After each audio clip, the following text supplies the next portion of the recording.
Welcome to the Porsche Club Insider, your one stop for all things Porsche and PCA. Here's your host, Vu Nguyen, and the Insider crew.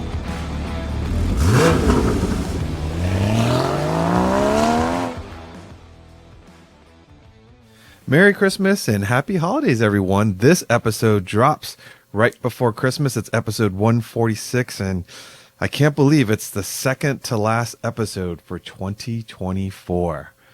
Yeah. When you asked me how many episodes were left, I felt like you're asking me for a Netflix series. Like it never Before ends. it's canceled, It goes on every week. The 2024 series is almost coming to a close. Yep. Man, this year really did fly by. Yeah, it did. I don't know how we're here. And not only that, but we're going to be almost at 150 episodes, which when we started the podcast, you know, we're in the single digits, obviously, and you see these other podcasts like Spike's Car Radio, they're on, hundreds of episodes already. Yeah. Now we're in the hundreds. I know. So- Well, for those of you that are here for the first time around the table, we have Manny Albin, our technical director, Damon Lowney, digital media extraordinaire, myself, Vu Nguyen. We're at PCA's national office. If you aren't currently a PCA member and you own a Porsche, grab that VIN, head over to PCA.org and make yourself a PCA member. And if you're looking for a Porsche, you can check out our test drive program. Again, PCA.org, and we'd love for you to kind of join our world. And we will open a bunch of resources for you to find that dream Porsche. So I have to acknowledge Damon because today we are celebrating your 11th year with PCA. Yeah, I was hired in December 2013. I didn't actually get to the office until January 14th, 2014. So I've been in the office a little less than 10 years, but I've been here I'm going to have to dig 11. out. I think our first trip together was Daytona, if I'm not mistaken. It probably was, and I remember there was a picture in there, and there was, what do we call it? There was a very nice looking lady with Pirelli who you took a picture of me with. So Okay, it's interesting that you remember. Now we definitely have to find a picture. I'm going like, why didn't I go for her? It's interesting that you remember that photo because the photo that I was going to refer to is you sitting in a little like go-kart. Oh yeah, there's that one too. There's that one too. But you told when you took the photo of me with the Pirelli lady, I think you're like, oh, you better not show your girlfriend. And you know, did I? Was I I? think later that year we broke up. So Was I building? But it wasn't that. I was building my folder Yeah. to keep you forever. Yeah. Well, congratulations on your 11th year, Yeah, man. thank We've you. done a lot together. I think my first time traveling with Damon, we went someplace north. Yeah, it was this Sugarloaf Mountain, the ski resort thing. Oh, we that's drove right, up yeah, and down the that's ski right, yeah. resorts. And I just remember coming back Yeah. and seeing his bag full of wires and everything and all this equipment. And I said, I'm going in front of you because you are going to get stopped. Through I just TSA. know it. Yeah, through And TSA. sure enough, he did get stopped. Yep. Not much has changed in that department. You still have bags with I tons still of get stuff. stopped through. all the time. Yeah. Exactly. Well, since we're talking about the holidays and Christmas, do you all have anything that you're wishing for? We're probably the worst people to shop for. It's funny because my wife went up with our son and daughter to New York City, and my wife was saying, we're at FAO Schwartz, and we, those toy cars that are wooden that look like Porsches, but they don't have Porsche's license. I know you've seen them. Oh, yeah. It's like a Targa. Yeah, right. And it looks like it has Fuchs wheels on it Right. and whatnot. And she says, yeah, they had these ones that look like Porsches, but they didn't say Porsche on them. And we were going to buy it for your Christmas, and our middle son Cole was like, "Don't buy. He's not going to like it. It's not authentic Porsche." It's not officially blessed. You know, if you can't buy me a set of ERP control arms, front and rear, for my car, then don't even buy me anything. Wow. Just kidding. He's very Actually, specific. I shouldn't say that. That's a little bit too far. But nah. You're going to get Starbucks gift cards then. Yeah, that's probably he it. would use that. He would. I absolutely. could use that. Absolutely. Yeah, but no plans for me really. I'll probably just be hanging out with friends, or if I decide a last minute trip to Wisconsin to see family. Not quite sure. We'll see. So your family in Wisconsin? Yeah, that's where my dad's side's from. Oh, So I always think Madison. I always think California, San Diego. Is it Yeah. your sister in Wisconsin? So I have a sister in San Diego. I have one in Joliet, Illinois. Oh. And two brothers, one in Milwaukee, one in Oregon, Wisconsin, which is near Madison. Okay, that's your brother. So, yeah. Were those the people that gave you the Camry? In Joliet, Illinois, yeah. Oh, in Illinois. Yeah, so Okay. that's one of them. Oh. Yep. Well, for me, in our family, all of us that quote unquote work, we have a gift exchange, and so we have the opportunity to put in a list of anything that's up to the value of $150. So if you're retired, you can't be part of this game.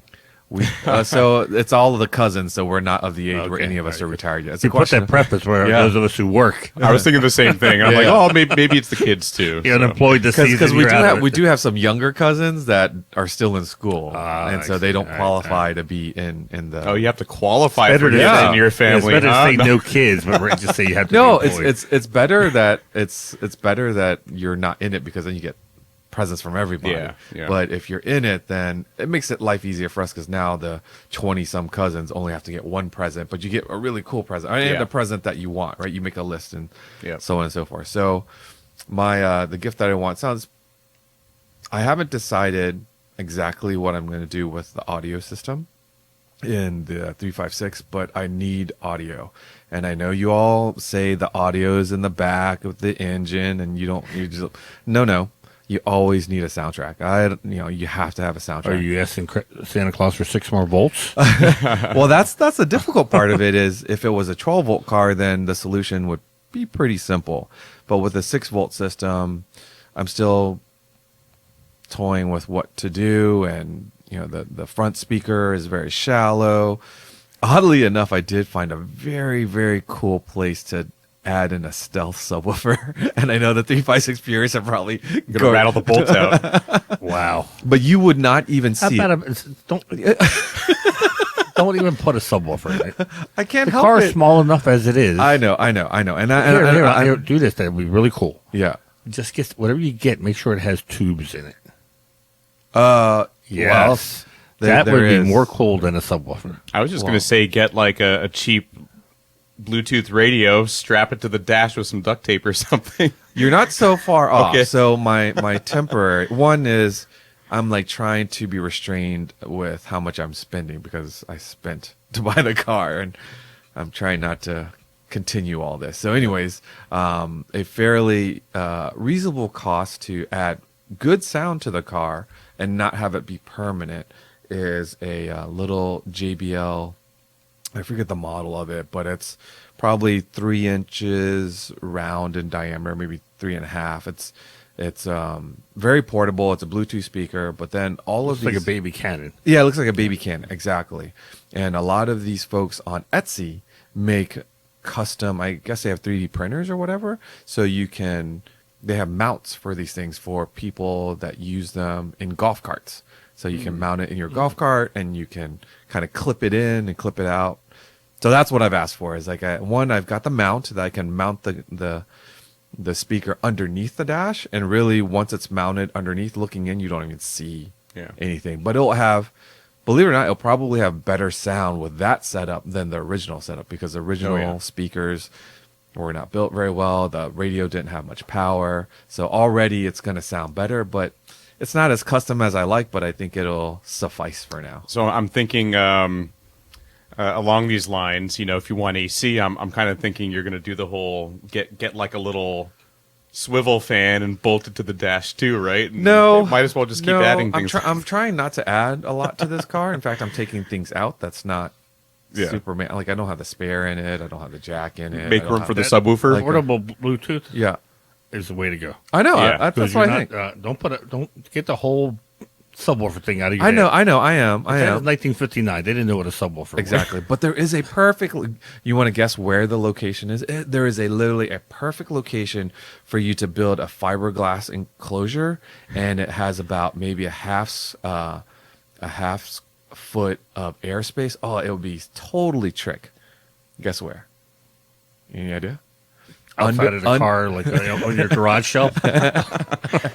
Under the passenger foot area. There's like this huge cavernous place that is just empty. Huh. Yeah, But I use one of those little portable. I have one. It's not as big as the one you're talking about. Yeah. But I use it in my 914. yeah. I just I can when I'm done when I get to the Cars and Coffee. Put it I away. just put it behind the seat. Yeah. and I can listen to music on my iPhone. Yeah, And nothing's touched with the car. exactly. But here's one I saw on I saw the that night one show. too. The Marshall. The Marshall one. You know, yeah. Damon, the Marshall amplifiers. Oh You've yeah, seen them on Marshall stage amps. and Yeah. everything. Yeah. So this is the. We'll put it up on the screen for the viewers. But it's a little portable boombox. It looks like the head Yeah. of Yeah. the Marshall amps, Yeah, the or stackers. guitar amp. Yeah. I That's pretty considered cool that one marketing. too. It looks pretty good, but that one, it's big, so it's like you can't really hide it under the dash. Like I didn't want people looking in and seeing a radio system in the car. Now you had one of those that said Blau Punk. Oh yeah, I know. What's the other one? Oh, I know. Our microphones. Telefunken. Telefunken. Yeah, when it was portable, that would be trick. Yeah. Yeah. So like I said, this is a temporary solution, and it's a Christmas gift. So I'm not really technically spending money on the car. So that's gonna Because suffice I do for think now. the registry would excommunicate you. If you not if they. Yeah, I know. There's I'm an idiot a lot of times, but all right. So I missed because I was out of the country, and we'll talk about that in a little bit. And I missed an event that I love to go to, and that's the Chesapeake Toy Drive. You got to go to that. Yeah, it was. So they obviously collect toys like a lot of regions do, but they also have a. They work with the charity on providing backpacks that are stuffed with essentials for homeless. Mm-hmm. And this year they did 220 backpacks, which was 20 more than last year. The volunteers, Chesapeake Region members come. They form basically a production line, and this time they did it at Porsche Hunt Valley. So Steve Postal opened up the doors. We went actually to the shop, and on the shop floor, right in the middle, we set up our assembly line, and off they went, filling up with socks and blankets and sweatshirt, toothpaste and that kind of stuff, and even a card for every. Obviously, they don't know who it's going to, so it's a generic card, but it's still a handwritten card and Yeah. whatnot. So it's a nice touch. So where can you go to pick up donations? Need a little bit of toothpaste and socks. Yeah, I'm sure if you would have come to help out, you got to stuff one in your pocket. Yeah. So, anyways, they did a tour afterwards. What's a car inventory like at the dealership these days? Well, you know, they have a lot of cars on the floor. That the lot's hard to tell. Interestingly, he said they could use more service business. Interesting. So I guess with some of these recalls, that's Yeah. still considered business. But yeah, he was. I should have asked him. Does that mean Porsches have gotten so reliable that Yeah. people aren't bringing them back or Yeah. for as much service as they used to? Well, just kind of on a tangent with that, and talking with my friend who's quite high up in a dealership group, like service, as you know, with a lot of dealerships, big and small, is a big contributor to the bottom line. And as cars get more reliable, obviously, you know, people have choices of doing tires elsewhere, doing brakes elsewhere. But if the brand specific stuff is so good, you don't really need to see them, then the volume drops. Now, add into EVs, as you know, with a lot less parts, and those motors either work or they don't. Like, they have to redo their whole business model on the service side, I would imagine. So I know there's been a battery recall on some Taycans, and he said he loves those when he gets those because evidently that's an extensive repair and A lot of hours. and they get. It sounds like the pay to get for it is pretty good too. So Yeah. Well, that's- he said he's always happy to see when. I wonder how come the back. classic car service restoration business affects that, or if they were thinking about that. As cars get more reliable, now we're seeing them expand more into the. I shouldn't say expand, but I mean, the Porsche Classic services at various dealerships is a lot bigger than it was 2 or 3 years ago. Sure. Yeah. But I'm wondering if that plays into their plan a little bit too. He had a turbo look, 84 turbo look. Is it a Targa? I think. Anyways, it you opened the door and it smelled like it was in a lake. It was you could see the water stains all over the leather. Wait, what car is this? Like white turbo look. From where? From where? At the dealer.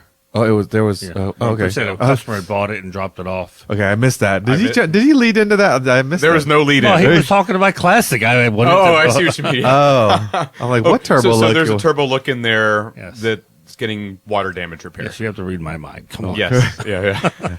Now I know how Roxanne feels. He just changed gears and didn't even tell us. Anyways, So there was a white turbo look that had water that damage was at the dealer, dealership. Yeah, and you could tell as soon as you open the door, the smell of mildew, and you could see like water stains on the leather. Oh no! And whatnot, and they're gonna fix it. well, as I was told, they're going to present possible scenarios to the owner.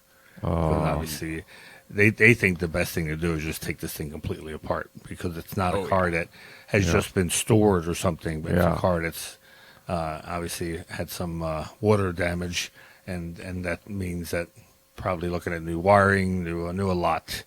So they have to weigh whether or not it's worth it to go down this road, because odds are if you just fix some things, especially water damage, you're gonna be spending your whole ownership chasing it after down. little Yeah. things, yeah. Corrosion just creeps up on it. But they also had was I think he said he's going to have like 3 or 4 Carrera GTs, but he had one Carrera GT in there for the recall. Oh, the recall? Yeah. Yeah. Oh. So it was pretty cool seeing. Damn it, I didn't take any pictures. I was so enthralled as looking, being that close, being underneath the Carrera GT. Yeah. To seeing what it looked like, because they saw the panels on, and usually when we see Carrera GT, the panels have been off, but here the panels are still on, and it's interesting how some of the panels look like they had access holes, and it looked like they were actually hand cut. Really? Yeah, it was not as finished as you would think, but I guess that speaks to the limited production nature of the car. Yeah. That they had, and they also what I never noticed before. You know, the RS has the Aero A-arms. Uh-huh. The Carrera GT had them. Had him too. Oh, wow. I believe Which it. I didn't realize that until as soon as I saw it, I'm like, oh, wow, they had that back in 05. Oh, that is interesting. Yeah. The thing I remember about the underbody panels on Carrera GTs is when there was, some dealership and they went for a test drive and they scratched up the bottom of a carbon panel of a Carrera GT, and it was like back then it was like $10,000 a panel. Oh, more now, I'm sure. Yeah, more now. Yeah. So anyway, that was our Saturday. So I've seen your Cayman still driving around. You haven't completely put it away yet. No. I'll probably drive it this week. I mean, I don't put it away completely. So, I mean, that doesn't really have a lot of stuff that needs to be done, but I have a GT3 brake booster. I'll swap in when I'm doing the brake fluid. I think brake and clutch fluid is probably time to do that. Might look around at some of the hoses to see if there's stuff that maybe I should just replace preemptively, but So you should be ready for a full season next year. yeah, then. really, my car should be ready. So Wow. on the Mazda, I replaced the front control arms, so there's a clunking noise. Going at slow speeds, like if I pull away, maybe I'm not as smooth on the clutch and it catches a little quickly, or if I'm going over like a driveway going into a strip mall or something off the road, I would hear a clunk from the right side. And I didn't know what it was, but I was thinking probably bushing. And it was. It was the rear control arm bushing. So I Okay. replaced both control arms, and my Mazda now feels like a new car. Oh, how hard was that to do? Not as hard as I thought it would be. So I was talking about pulling the inner axle thing out last time. right. I didn't. I thought I might have. Oh, you didn't need to. So I stopped. I took a breath, went to bed, and came back, a couple days later, and I could have finished it that first night. Super easy. Oh. So that's probably the less than 4-hour sort of job. I Nice. haven't checked the alignment yet, so I still need to do that, but it's driving straight. I assume it hasn't changed all that much. Yeah. So Cool. yeah, that's what I've been up to. Well, let's see. For me, it was an opportunity to kind of be in Germany for this changing of the guard, so to speak. Our dear friend Paul Greger has retired, and Christoph Ritter has taken his place in club coordination. So Aaron Ambrosino and I found ourselves in Stuttgart, and we made the rounds. And I made a list of things. If you guys are interested, I can share with you sort of the discussions and things that we saw. Yeah, Does that definitely. work? I think it's no secret. Probably one of the things that, not in no particular order here, is talking about like what's next.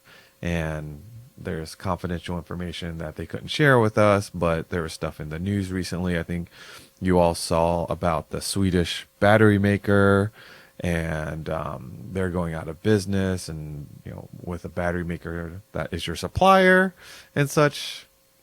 Well, I hadn't actually heard about this yet. Yeah, it's it's in the news, but they were making the battery for the Cayman Boxer EV. Yeah. Yeah, and it's So not a like car that's not even out not like yet. we can switch from Duracell to exactly. Walgreens batteries. It's So I don't know. made for that car. Even if I did know how their strategy is to get around this, obviously I couldn't share with you all. But I've got to imagine that that's going to mean delays, right? Yep. Because you can't just simply go, as Manny said, you can't simply switch to Energizer and put that battery in. Which might be a blessing in disguise. Maybe, in some ways. maybe It buys them on an extra year. Maybe unless everything is interconnected, right? So you have everything, at the end of the day, everything is a budget. So you had a budget of selling X cars, Y cars, Z cars, and now you can't sell those cars. And how do you retool to be able to sell more of the other cars to make up the difference? And then can you ramp up the production of the other cars because you already told them we're not going to make these cars after so many? Yeah, it's just like somebody's getting paid very well to figure out this problem. Yeah. I don't know if you heard anything when you were out there, but the European laws are still in place. Correct. That they have to have EVs by a certain date. So, in all the headlines I've read, it says Porsche is reversing course and not building as many EVs and going to build more gas. To clarify that, what they're saying is that in countries where they can sell gas cars, they're going to continue to sell gas cars. Right. Germany or Europe is not one of those places where they can continue to sell the Cayman or the Macan, but the U.S. they can. Unfortunately, what it also means is that unless they really, really reverse course, they're not developing these cars anymore. No. So it's a matter of how long will the Macan be a viable sales tool. Right. If it's not being evolved, at some point it's going to be old, and people are going to say it's the same thing as it was 5 years ago. Yeah. Which I don't think even they'll go 5 years. So if you're not reading the whole article and just looking at the headline, you would think that Porsche is now just happily going back to developing gas engines, which there's a much bigger picture. And again, this is nothing confidential. I mean, maybe collapse is too strong of a word, but the fall in sales in China has dramatic effects on all manufacturers, not just Porsche, but obviously VW and staying competitive. And when you have that amount of volume dropped in one particular market, where is it going to be picked up? And the Chinese market hasn't collapsed. The people are still buying cars. They're buying their Chinese cars. Correct. So the foreign cars are the ones that are getting hit really hard, because when the president of China says only buy Chinese EVs, they're cheaper because they're subsidized. Well, that's exactly it's an unfair fight. It's what the Koreans did to the Japanese with the Hyundai and Kia when they came. Yeah. And so. Porsche is really hurting. Yeah, I mean, again, that's not just Porsche, but probably more the bigger news. Yeah. The bigger news, as we were traveling, and I could understand some of it, but you saw the protesting and the strikes and the possibility of closing VW manufacturing facilities because of the lack of demand. It's all intertwined. We might not talk about VW all the time here, but I would say that Porsche has always been the shining star for the VW group, and in a lot of ways have probably carried extra responsibilities to help VW along. But Porsche's not owned by VW anymore, so exactly. But the families, like the families, said, it's so intertwined. intertwined. The families own VW, so it all. It all goes back, and it's going to be very interesting, right, very, very interesting. Yep. We got to meet the product manager of the Macan Ice and the Macan EV. you guys remember Frank Jung from the museum? Yeah. So last time I met with him, it was kind of a sad discussion because I said if the Reuter building, Oh, that's right. We asked for bricks. we asked for bricks, exactly. So when I saw him, I said, "So do you have my brick?" And he goes, "I have good news and I have bad news." The bad news is I don't have a brick for you, but the good news is they're not taking the Reuter building down for now. Wow, really? For now, Wow. yeah. Wow. Good for them. So for our listeners that might not know about the Reuter building, maybe you should kind of share with them what that is and where that is. So when Porsche went from Gmünd, which was their first factory in Austria, and they went there because of the war and so on and so forth. But anyways, they go back to Stuttgart, where Professor Porsche's engineering offices were, and they start producing cars. What they realized in Gmünd was they couldn't produce bodies themselves as quickly as people wanted them, so they had to contract through Reuter to help build the cars, or build the bodies. And so they built a factory right next to the main Porsche factory. And whenever you go now, it's a brick building right at the entrance that I think they were using for storage or something when we went last time. Anyways, it's kind of like it always reminded me of like that the old couple that never wanted to sell their house, so they're big condos Built around the house, and that's what this looks like. So it was kind of charming in the sense that this throwback to Porsche history was sitting right in front of you, and Reuter eventually gets bought out by Porsche, and they turn into Recaro, which is the seat manufacturer. Which was also just bought by an Italian. They corporation, I got believe. saved from bankruptcy too. Yeah. Yep. So, anyways, when we heard they were tearing down the old Reuter factory, it was a little bit sad, but it's good to hear they have the reprieve. And if you don't know, Frank is from the Reuter family. Yes. He is? Yeah. Wow. I think he's is his grandfather or great grandfather, but yeah. And he also took us through Kallenberg. Are you familiar with Kallenberg? Oh, Kallenberg. Kallenberg is where they store 400 plus of the 800 Porsche museum cars. Oh, is that the Is it- secret that's the location famous they always talk location? about? Yeah, but, I mean, it's not really secret because it's Yeah. all over the I was going internet. to say every Yeah. influencer Yeah. in the world. Oh, when I say secret, I'll give air quotes. it's not open there. to the public. It's not open to the public, and if you drove into this industrial setting, you'd have no idea the level of cars that are in there. I mean, they had all, it's mind blowing what they have in there. But what's more important is that is now under Frank's responsibility to manage the collection for the museum and the calendar. Because he's still doing the archive work. Yep, he's still doing it because I said you had extra time, and he just kind of chuckled. The stories, and we'll have to go back. There's so many stories that Yes, we will have Still- to go back. we'll have to go back, and that's we'll have to put a plan and be very efficient and go back, and we could build some fantastic content. Lock us in there for Yep. 24 hours. And Well, don't lock us in there. We want to take some of the cars out right now. You know how many movements? How many when they say movements? Let's say Rennsport needs a car, so that's for one car. That's 2 movements: one to get there and one to get back. You know how many movements they do a year? 300 or 400. No, hold on. I'm going to say 1,500. Yeah, Really? Wow. Dang, was right We're on going to it. go buy lottery tickets. yeah. Yeah. Like 1,500 What numbers are you movements. feeling?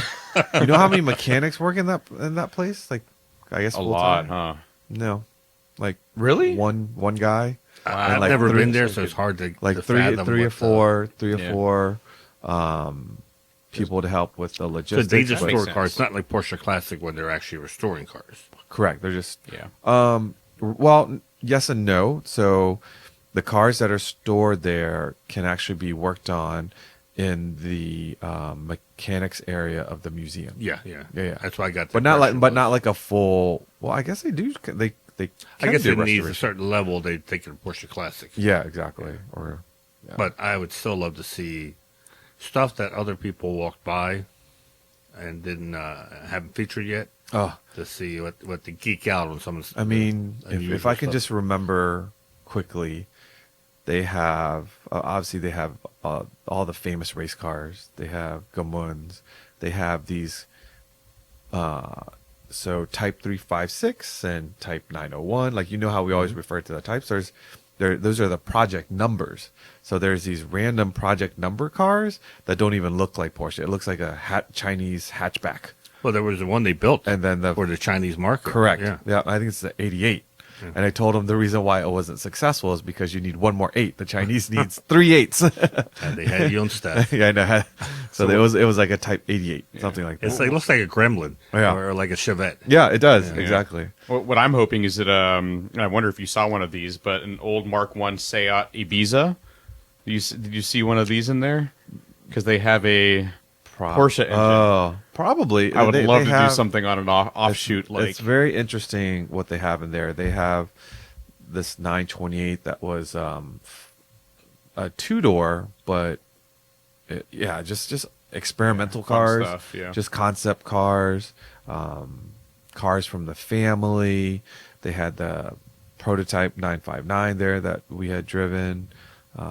Just it goes on, and it's we only had about an hour and a half to come on. quickly See, that's walk not through. right. It just it was too much in an hour and a half. Like your eyeballs couldn't focus. Yeah. They had the convertible Cayenne, the E1 Cayenne. And it's funny because the Nissan Murano cab prototype Murano, or whatever. exactly. Yeah. But the shape of that car is essentially the Cayenne GT, Yeah. right? Yeah. So it's not convertible, but that shape, that form factor, yeah, it's pretty cool. You know, somewhere in there they have to have a convertible GT3. Something they've done testing with. What did we? Not a speedster, but a Yes, I'm sure there is. Yeah, it was pretty full. Yeah, it was wild. Anyways, so I was taking pictures of the Reuter coupe because my car. Oh, here's a factoid for you. There's a Reuter badge on 356s that were built in Reuter. And do you know anything kind of particular about the Reuter badge? Nope. Do you know how many there are on a Reuter car? 2. 1, 2, Just 3, guess. 4. Just Four? the shield. So 4 of them? So I thought there would be one on the front fender on the driver's side and on the passenger side. Turns out there's only one.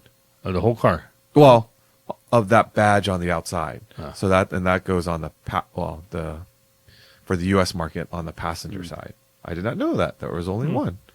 So I was taking pictures because I told them my car when they redid it in the 80s, they took it off and I want to put it back on. Especially I know him and whatever. So I say, where exactly do I put it on? Like They fill the holes in? my car. Yeah, they shaved it, right?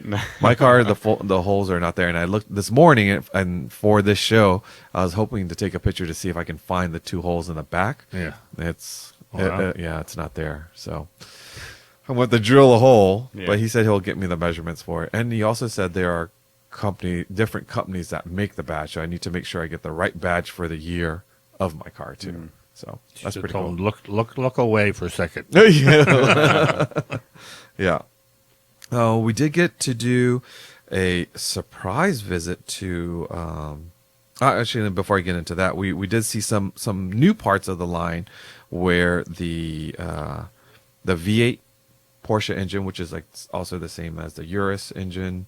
I don't know about the same, but that's 4-liter, yeah. It's the same motor, the twin turbo V8. Next to that line is where they make the Taycan motors as well. Oh, wow. So That's they go cool. they go side by side, which is interesting. And then of course They make Taycan motors there? It's not Yeah, an outside supplier? well they're assembled all there. Really? Yeah. It's interesting. I don't know if the motor So is this in the Taycan assembly nope, factory? it's a motor line. And where's that at? In the main factory? It's kind of on the perimeter of the compound. Yeah. Yeah, Porsche makes its own motors. They supply motors, I think, even as of this or next year to Yeah. Formula E teams. They do all their own motor stuff. Not batteries, obviously. Right. Right. But the motor, I'm pretty sure. Well, it's cool all to see Porsche. new technology and Yeah. quote unquote old technology done side by side. And of course, Yeah. I asked, I was like, "Am I seeing like the last run of V8s?" And they just chuckled. I think they want to make them as long as they can. It's just a matter of regulations. Once again, going back to earlier conversation, as long as it's legal. I mean, if EV sales are through the roof, That's one thing. they would simply push the gas aside. But since it haven't kept up with what the pace they thought it would be, Yeah. I mean, EV's here to stay, so don't read those headlines and think that Porsche is backtracking on their EV plans. They're just adjusting to the current economy and demand. Yeah. So Carlos Tavares and Stellantis is a cautionary tale. They killed the Hemi, Yeah. and now they want it back. And I think nobody else wanted to kill the Hemi except for the guy at the top. Yeah. And he's now out of a job as of last week. You probably heard a little bit about it. Yeah, but the question is, how much investment did you already do? How much of the old line did you throw Yeah, away? And exactly. Can you put it back? They probably can't, and that's Yeah. that's the thing. That's and a- that's and not that's a just lot the of- line, but the suppliers. The line Yeah. supplies Damon, I'm going to need X number of things from you up until 2026. Yeah, well, we took that to the tooling to the dumpster last week. Yeah, or we got another contract for some other company that we Yeah. could continue. It's I would not want to be on the team to No, figure that one out. The purchasing It's not people easy. will It's not easy. probably die because they got all their vendors who they told them we're done. Yeah.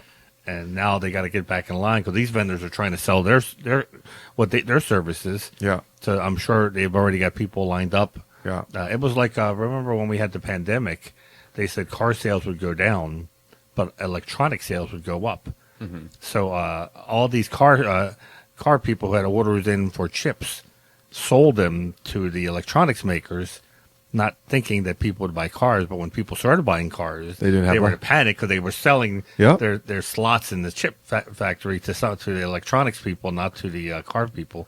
So You guys remember all the Yes. comments where people were saying, "Oh, why don't they just reconfigure the EV platforms to accept an ICE engine?" yeah. It's a lot more work than that. Well, they could, but then, each EV platform would need a lot of modification just Wow. to make it work. The reality is, Yeah. it would be cheaper to start fresh with a new chassis than Oh, to yeah. try to retrofit a ICE engine into a platform Just that was look at the never meant. Macan, Yeah. which Never meant looks like for a it. simple rebadging of an Yeah. Audi Q5, but the reality was they had to change so much on a Q5 that Porsche later looked back and thought we would have saved money had we developed our own chassis. But on the surface, it looked pretty easy. Yeah. Just take a Q5, change a couple things, gas engine, it should be pretty simple, but it wasn't. So I believe the Macan electric platform is shared with the Audi. Is it the 6 platform? They're E-tron, Q6? The Macan? yeah, Q6. I'm not sure, actually. I Well, haven't done any research on What that. I'm getting at is just like all the other shared platforms like TPE, I think, Touareg and Cayennes back in the day. They start off with a very similar platform, but the final engineering of it, one number that sticks into my head here is the where the motor is placed in the Macan is purposely made so that it gives the Macan a 54% rear balance to the car as compared to its Audi counterpart. So it's engineered differently, and it'll drive differently. So people thinking that it's just a skateboard platform that all shares and all cars will be alike, no matter what the brand, that is definitely not the it's not the Lego case. where they just Yeah. move the bricks around a little bit and it works. Yeah. It's it's interesting times. Yeah. So Saturday morning was a complete sort of, I guess, 180 in terms of the type of cars we were looking at, because we surprised Tony Hatter, our dear friend from Porsche back in the designer, father of the, I guess, 993 and Carrera GT and such. He arranged for us to do a visit with Alois Ruf. We went to their facility, and how cool is that? Not only to have Tony there, Alois and Estonia Ruf were there, but lo and behold, Freeman Thomas was hanging around. Oh, my gosh. Yeah, so we had all three of them, and we walked through there. I was wondering why it was so far away from Stuttgart, because you would think that when they first started with the cars back in the 80s, you'd want to kind of be close to Porsche to move things left and right and to get them started. But it's actually the headquarters of Ruf is almost connected to his childhood home, Pfaffenhausen. Because his father started a service station. Yeah, repair shop, right? Pfaffenhausen. Yeah. And I'm assuming he is like the mayor of Pfaffenhausen because he's built up all his shops and paint and production, and they also have an authorized Porsche repair facility, so you can get your Porsche, modern Porsches serviced there. So very cool. He welcomed us. He even bought us pretzels to kind of start off the tour, and got to see the CTR 3 and the latest version of it. And I'll show you a video of the monocoque chassis, and then also how light is Loan, my wife, and was it Estonia or somebody was like lifting up the chassis. Like, it is super light, beautiful colors, the suspension details on these cars. I mean, they're true one-of cars, and it was very cool to hang out with them. You know how we talk about sometimes you meet people in PCA and you never know, you're like 1 degree of separation. The funny story that came about is we are responsible for Alois and Estonia's relationship. Oh, really? It was a parade, wasn't it? Nope. Or Tech Tactics or something like that. It was War Bonnet Tech. Yeah. He went to Oklahoma City for War Bonnet Tech, and that's where he met her. She was working at the hotel, right? Correct. Yeah. Correct. And because we are going to Oklahoma City, and she actually still has family in Oklahoma City, there is a high probability that they're going to join us next year. Oh, that's too funny. Yeah. Well, let us know. 'Cause we'd love him to speak. Yeah, exactly. And I mentioned all of that. And he was, so seeing the production facility was cool. And So size-wise, you've been to Gunther Works, you've been to Singer. yeah. What's it compared to? So I would say the amount of land they take is probably roughly in between Gunther Works and Singer. But it's much more a traditional, because they were built in like stages, as opposed to Singer has one huge building that's fairly new and it's very, process oriented. I mean, his is like the showroom, and then you go over here for the engine building room, and then you go here for the paint shop. But it's all handmade. It's not. There's no assembly line, right? No assembly line, correct. And I think Singer is more of an assembly line. Gunther Works is Gunther Works is more like a bay. And they're like stages, right? But it's not like a full on assembly line. So it's even more traditional than both of those companies. Because I think they don't even average a car a day. I don't think. I don't think so. Yeah, I don't think so. What else was I going to say about? And then so he works on. They restore classics as well. They don't just create their new cars; they restore. Yeah, he had a Carrera 2 Cabriolet, and then he had 356s, and then he took us to his homage to Gamun, and he has what looks like to be a old, almost looks like a church, but it's not. It's a modern building that made to look that way. And there's a lift that you can't really see because it's sort of like a deck, but they're underneath the deck. He bought one of those, those trucks that brings the food to to the airplane, and then kind of ride like a scissor lift. Yep. He bought one of those scissor lift trucks, and he buried the scissor lift mechanism underneath this little wooden deck. And when you walk up to it, you just think you're walking across a wooden deck into this beautiful building, but that wooden deck actually raises up to the second floor, and that's how he feeds cars in through a window. Wow. And up there he had Quick Blau, he had Yellowbird, he had this the CTR2. There are some cool cars there, really cool cars. Yeah. And he had the first concept of Rodeo, the off-road version. Yeah, with leather wrapped lights and bars, and very cool. Very, very cool. It's super nice. And so hopefully we'll get to do more things with him and hopefully see him at Parade. And then another surprise we had was we got to represent PCA at the Night of Champions.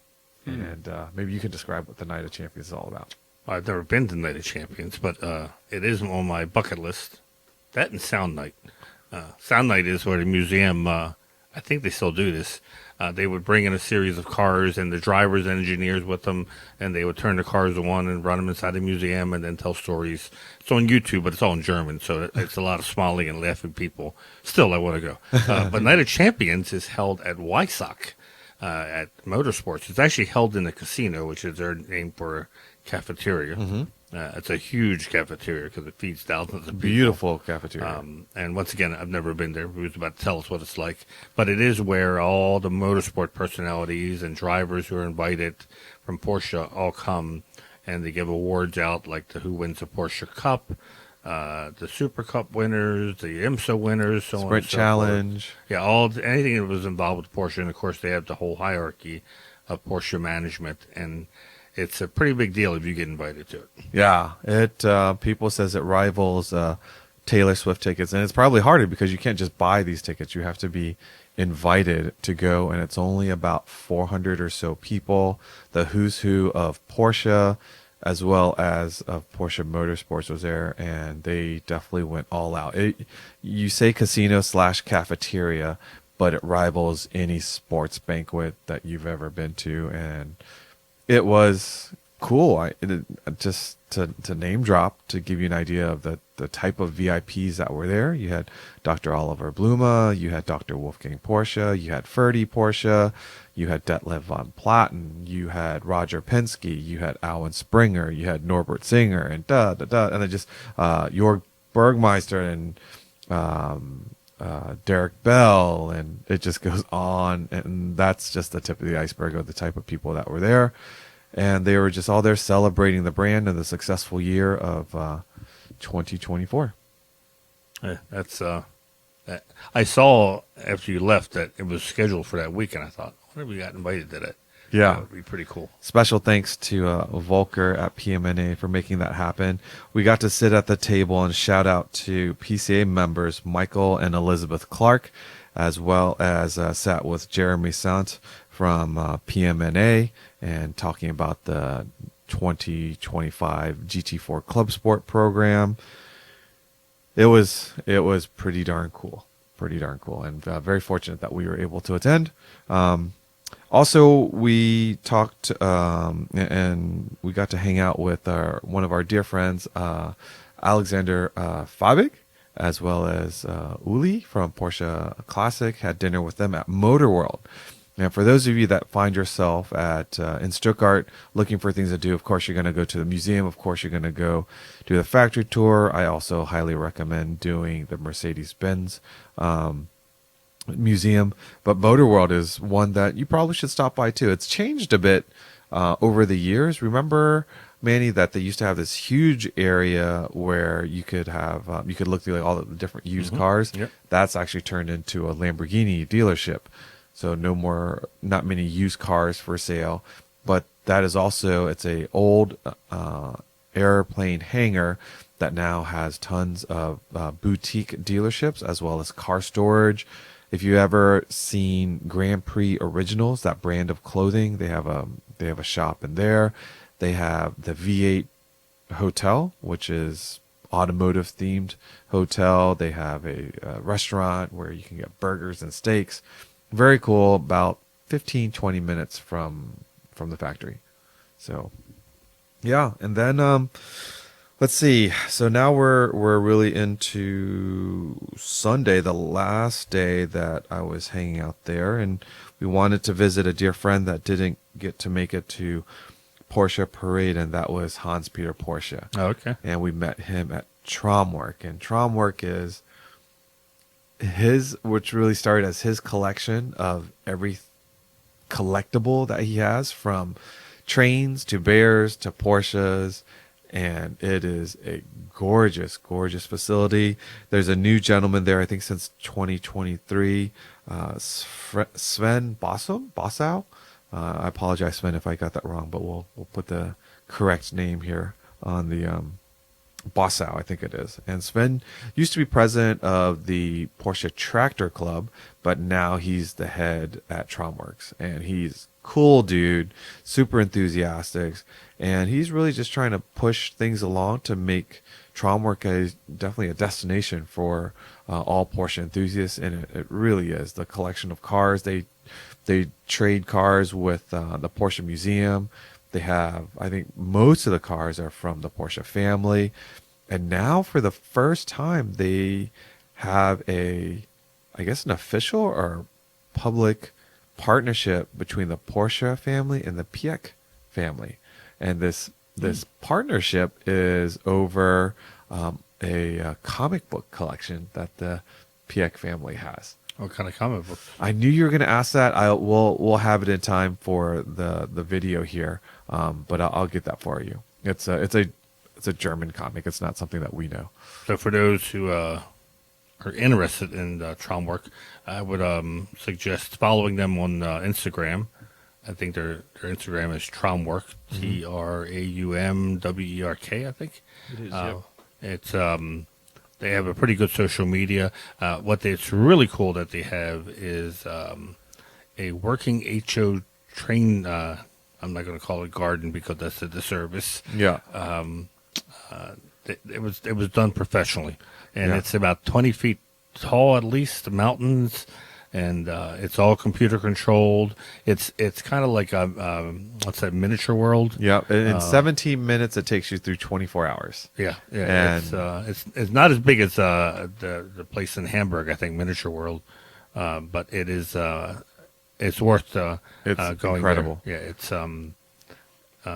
Hans Peter's a big train enthusiast, and I could have spent hours in that room itself because there's so much to see. What I do like was when he showed it to me, he said, he goes, "I want to show you one thing." He goes, "There's one Ferrari in this whole display." Yeah. And he points to me, and it's the Ferrari that's broke down. It is. And it's being towed. It is. There's, He goes, "This is there's the little only Easter Ferrari." eggs. Little Easter eggs in there. Yeah, it was, They have cars. And since the last time you were there, Manny, LED technology and brushless motor technology and all that kind of stuff has really come into play. And they service the system constantly. Every train, every 150 hours that it runs, they take it off and do full service on it. And then the layout are kind of built into chunks. So what you saw back then, probably most of it is still there, but there's special displays that they create and they replace chunks. So you have right now they're working on like a circus, a replica of a circus that they found, and they're going to replace a section of that with that.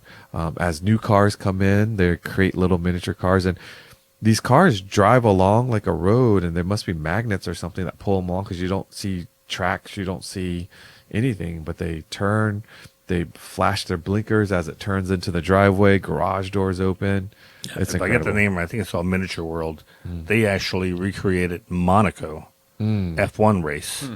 And like you said, there's no slot. It's not slot cars.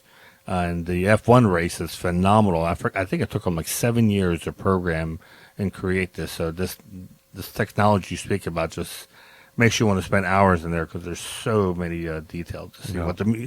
It's worth the drive to the city's museum. Absolutely. And the restaurant that's there, fantastic food from savory to sweets, wonderful food. You will spend a lot of money at the gift store because I know I did. And then I think about 8 or 9 years ago, Sven will have to correct me, but the family had gotten Hans Peter a circus tent. And I'm like, okay, that sounds cool. But this circus tent was really like You talking about a real circus tent or one for the train set? a real circus tent. And it's in the back of the museum. And they're like, oh, I'll show you the new circus tent. And I thought we were going out to a tent with, a grass bottom, whatever. But I forget the name of it. Well, I'll show it to you later. But it's like a dance hall. And it's a dance hall with wood, chairs, bar from like the early 1900s. Wow. And it's beautiful. It is absolutely gorgeous. They've had jazz groups come through, and they're looking to build it as an event center because I think when TraumWerks was originally built, they weren't looking for it to be an event center. It was just simply a Well, I see here on TraumWerk's website, Jazzerize, Salsa Night, Swing Tanza Ben, Swing Night, Tango. It is. Yeah, I should be able to share with you photos. Gospel singing, all sorts of stuff that place is being used for. Yep. So Sven's really kicking it up. That's cool that it's rocking and rolling. Yeah, and they too are looking to hopefully, for those of you that don't know, Hans Peter Porsche, last year we renamed our art show because that was one of his very favorite events at Porsche Parade. It's the Hans Peter Porsche art show, and if he comes to Oklahoma City, it will be his 33rd Porsche Parade.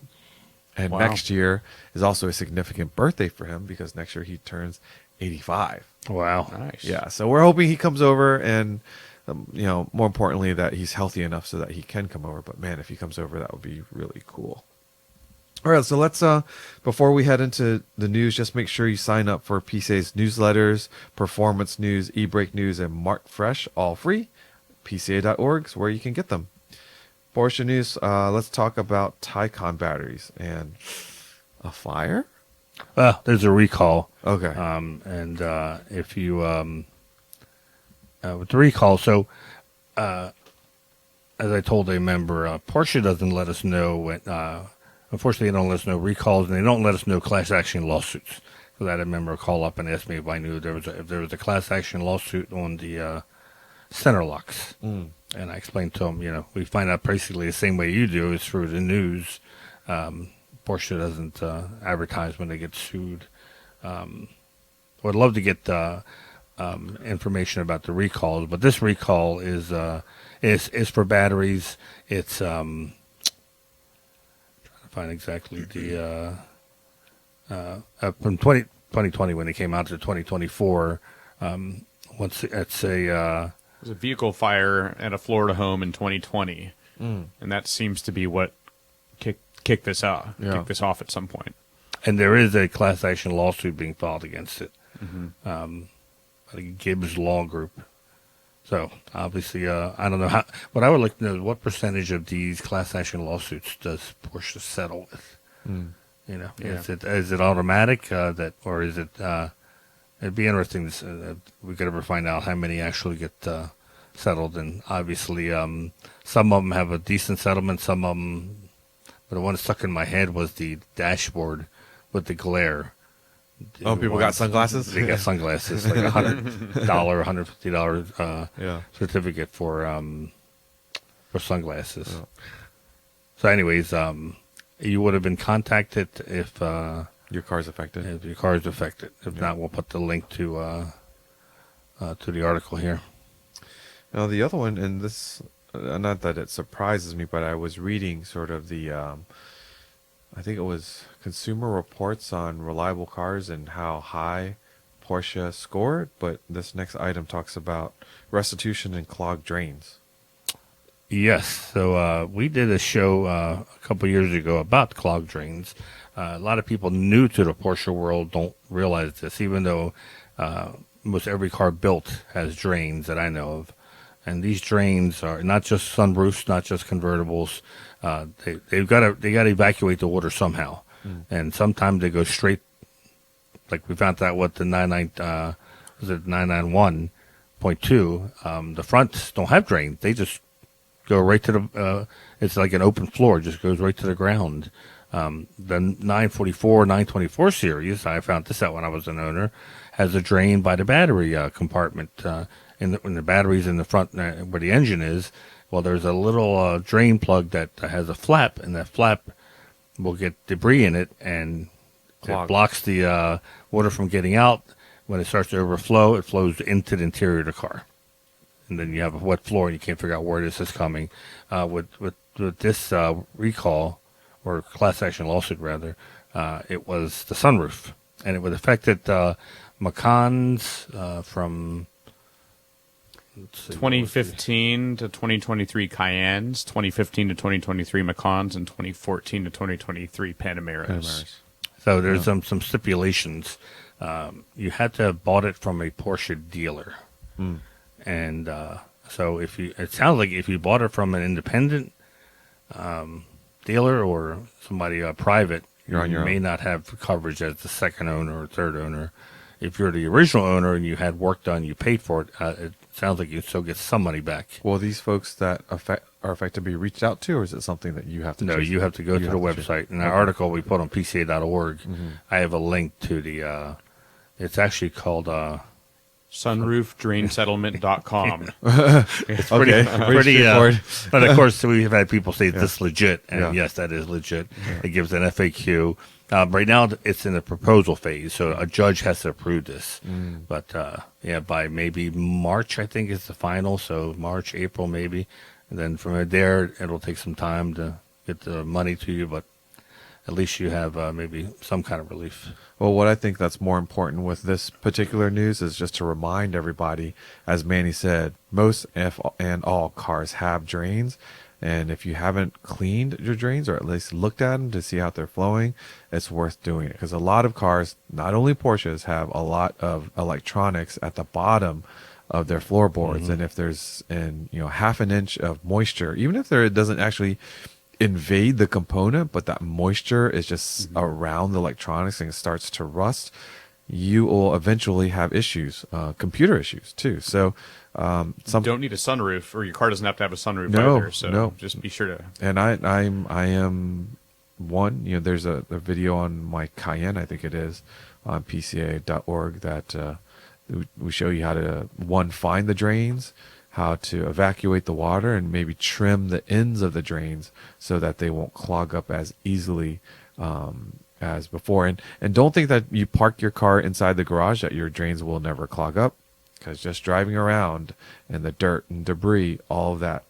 Yeah, it doesn't take much for Doesn't take much. a leaf to slide in between your body panels, get inside, and then start to clog up your drains. Yep.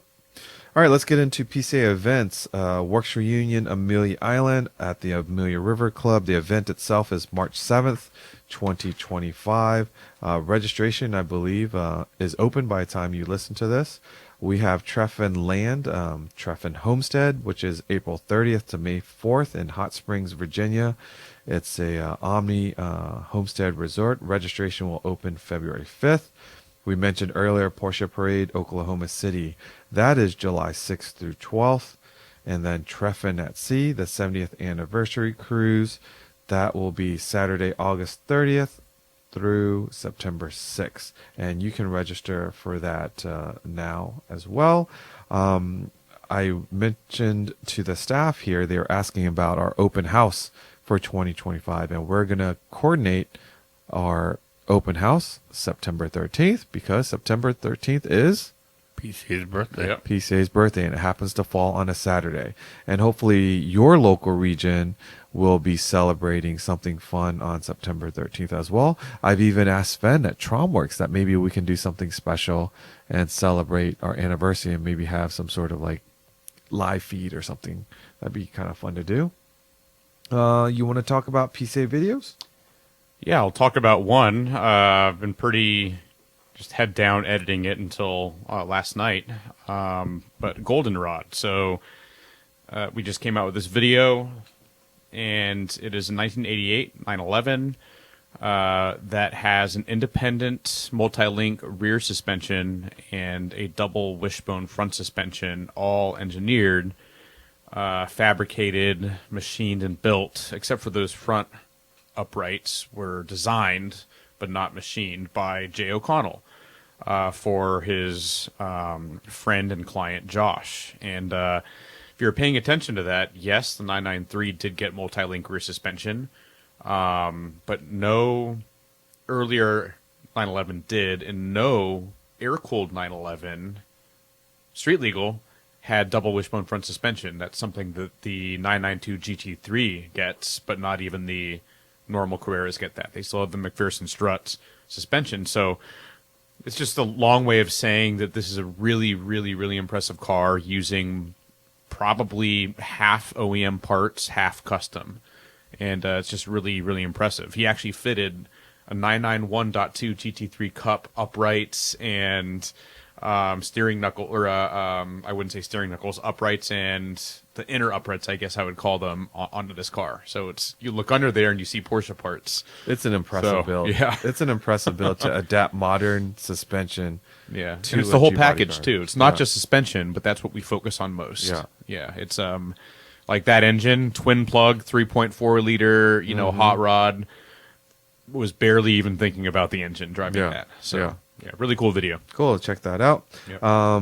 Now is probably a great time if you're looking to set up a sim racing rig. Head over to PCA Sim Racing, and they can show you how to get set up and race with your PCA peers. Let's see, if you're looking for PCA Insider swag, you can go to our PCAwebstore.org. We have bottles, we have mugs, we have shirts. And if you're looking for PCA Insider decals, we have those too. Just send us your address to podcast@pca.org, and we will send you a complimentary set of PCA Insider decals. Anything else before we wrap it up and get ready for the holidays? Next podcast, we'll have Kim Barnes, who is the manager for Michelin Vintage Tire, plus has one incredible collection of interesting cars. That's why I told her I wanted to come on. Well, it would be kind of cool, but I know she's coming here, right? Yeah. Have you ever been to her garage? No. She's definitely got a cool I've collection. seen the cars little by little when the cars Yeah. and coffee and some PCA events, but it'll be interesting to see hear her tell the stories about the cars she's owned. All right. You good? Yeah, I'm nothing more to share from me. All right, folks. Well, remember to follow our podcast Instagram page, behind the scenes photos and videos, Porsche Club Insider, all one word. Again, send us a note at podcast@pca.org. If you need anything, we love the comments, so continue to comment, link, subscribe. If you want to stay in touch with all things PCA, just remember there's free PCA newsletters at pca.org. Until next time, stay safe, and we'll catch you down the road.